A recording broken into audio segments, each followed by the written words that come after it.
The worldwide threat assessment of the U.S. intelligence community for 2014 has concluded that sub-Saharan Africa will face political and security-related turmoil this year.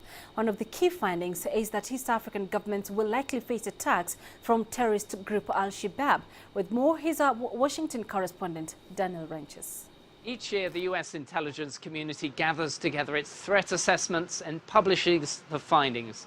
Now, 2014's worldwide threat assessment makes very worrying reading for some countries, particularly in East Africa and the Sahel.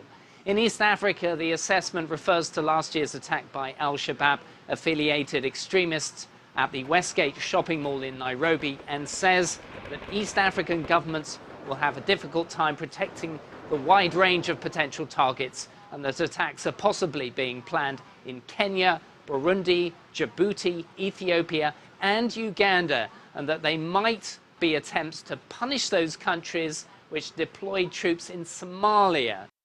And in that country, the report expresses concerns about the credibility and effectiveness of the young government in Mogadishu and talks of weak leadership from President Mohammed.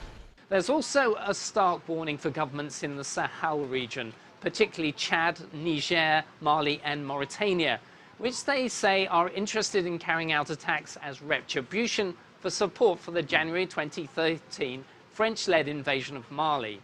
The assessment talks of pressure from growing youth populations and marginalized ethnic groups with poor living standards and lack of jobs. The report also says the governments have limited capabilities and lack the ability to successfully absorb outside help to address these issues and enable stability and security, which would impede the freedom of movement for terrorists.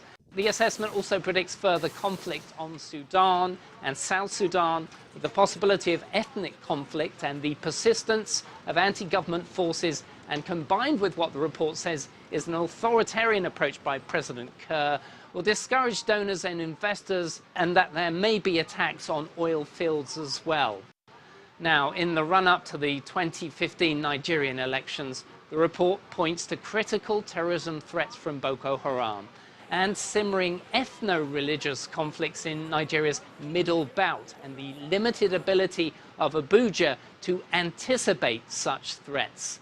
The report expresses concerns about continuing security divides in the Central African Republic and the possibility of continuing Christian and Muslim tensions there.